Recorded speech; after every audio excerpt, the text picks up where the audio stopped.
If you've been making music or mixing for a while, you've probably come across the term saturation. But for a beginner, saturation can often be difficult to understand or grasp because, unlike something like EQ, it can be really difficult to understand what it's actually doing to the sound, how you can control it, and also where to use it. I'm Michael, and in this video, I'm hoping to help you feel a little bit more confident with saturation, and I've got loads of audio and video examples to show you what it's doing and also where you can use it in your mix. Be sure to wear some headphones or listen on some studio monitors just so that you can really feel the difference that saturation is making to the audio. In this video, I'm focusing on tube and tape saturation, but there's loads of different types of saturation. They all have their own special qualities and characters. So let's start with a little bit of context about what saturation is and where it came from. When it comes to audio, saturation is referring to the sound heard when an analog recording device or medium, such as tape, like a tape machine, or a preamp or a console, is driven too loud, so like too hot of a signal, and the audio starts to distort and break up. But unlike digital distortion or digital clipping, where it hits zero and then it just starts cracking and sounds terrible, usually the way that audio breaks up in the analog domain sounds really nice and really pleasing. There's loads of different characters to this saturation. So there's harmonics that are added, and I'll demonstrate this in a moment.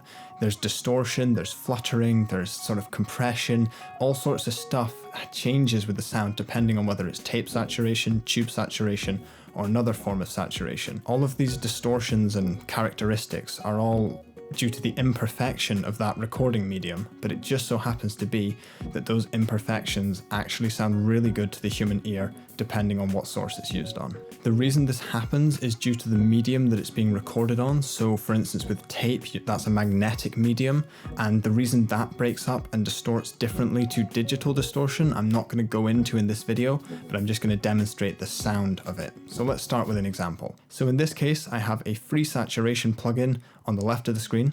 I have a frequency analyzer on the right, and I'm driving a pure sine wave into this.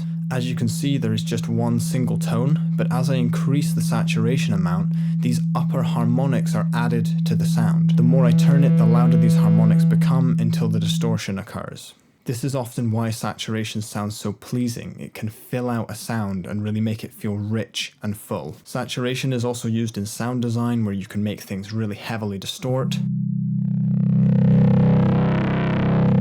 But for this tutorial, let's just keep things simple. That example was on a pure sine wave, but saturation can be used on anything. And the more complex the source, the more complex the saturations and harmonics that will be added will become. So if you're using this on a full drum kit or on a piano, it's not going to be adding a harmonic to just one tone. It's going to be adding harmonics to everything, which is going to make things sound really, really full. And this is where we come across the word warmth. And this is the word that plugin companies, or pretty much anyone trying to sell you anything in the audio world, is throwing around like crazy recently. The idea is that digital is all zeros and ones, all the conversions are too perfect, and it sounds sort of flat and lifeless and cold, and that the analog has vibe, mojo, it sounds warm and full. And it's wonderful marketing, because if you have to pick between warm and cold, you know what you're going to pick. Do you want a hot coffee or do you want a cold coffee? Do you want a hot dinner or do you want a dinner that's been left out for 2 hours and it's just cold and mushy? Unless it's ice cream, we're pretty much always going to choose the warm option. But this warmth sounds different to everybody. It's a really loose term. Some people use the word weight, some people say warmth, some people say thick or fuller. To some people, this means that the top end has been smoothed out a little bit. To others, it means that the bottom end is more round, or the mid-range is just more full in general. So it means something different to everyone. But no matter what it means to someone, it usually always sounds good. This warmth is great when you're using a saturation plugin lightly to just add a little bit of fullness or thickness to a sound, like a synth pad or an ambience. But let's hear a few examples where I'm going to drive it a little bit into the distortion. So the first one's going to be on a drum kit, and I've summed it all into one channel, and I'm going to saturate the whole kit with a tube saturation plugin. I'm also controlling the gain into and out of the plugin. I'll explain why in a moment. Now it has simple controls, but the red dial in the middle is controlling the intensity. Hear how the saturation really fills up the sound and makes it more bold. It has almost a 3D quality with the saturation.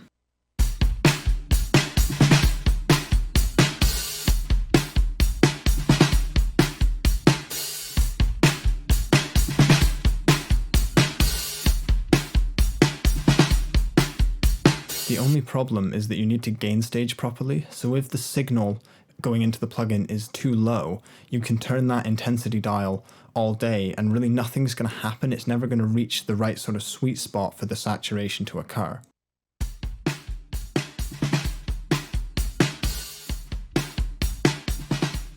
And on the other hand, if you feed the plugin far too loud of a signal, it's going to distort right away and you're not going to be able to control it.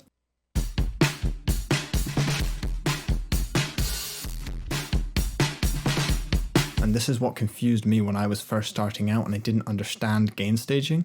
So I have a video about gain staging, which I will link here and in the description. It's really quick and simple, and it should make sure that none of that stuff happens and that you have control over the saturation. The second example is on a drum kit again, but this time it's in the context of a mix.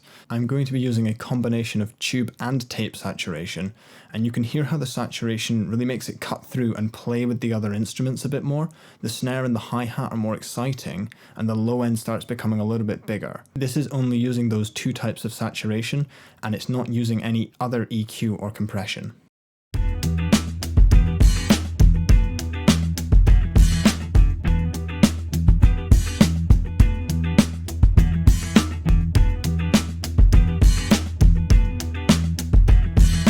Because of the way the saturation behaves, it's almost as though I have EQ'd and compressed it in a sort of special way, but I never actually did any of that stuff. It was all just shaped using that saturation. The tricky bit can be matching the right type and amount of saturation to the right source. So if it was on an acoustic guitar, for instance, I don't think I'd want to be booming out the low end and really distorting the top end like I had on those snares. So if it was on an acoustic guitar, I might want a more smooth or subtle type of saturation. And this is where you're just going to experiment with lots of different types of saturation, whether this is from an analog piece of equipment or whether it's from a plugin. You're just going to have to test these out yourself because they all sound very different. And like I mentioned earlier, using it in a subtle way on atmospheres and pads can really enhance the track, even if you're only using, a small amount, 10 or 20% on each track. So just turning the dial a little bit on each track, the difference it makes over a whole mix can really start bringing things to life. There's loads of saturation plugins available, both free and paid for, and I'll leave links to the ones I use. Some of them were free, some of them I paid for. Another confusing thing is that this saturation came from the analog world, not the digital world. So how can we recreate this with these plugins that I've just shown? And this is a huge argument or debate that I'm not going to get into right now. If you have the analog equipment and you can afford it, just go down that route. But if you can't afford lots of lush and gorgeous analog equipment, then you're just going to have to settle for the VSTs, and they will add a certain character and flavor. Will they be the same as the hardware? Probably not. Some will probably be much worse, some will probably be much better, but at the end of the day, you're just going to have to try lots of options. Luckily, lots of them are free, and just let your ears guide you. And if you like the sound of it, then that's the right one for you. And another thing that can be confusing for beginners is that it doesn't have to be a specific saturation plugin. There are some plugins that I use which are trying to model analog compressors and EQs, and even just driving these hot will induce saturation and add harmonics and flutter and all sorts of stuff.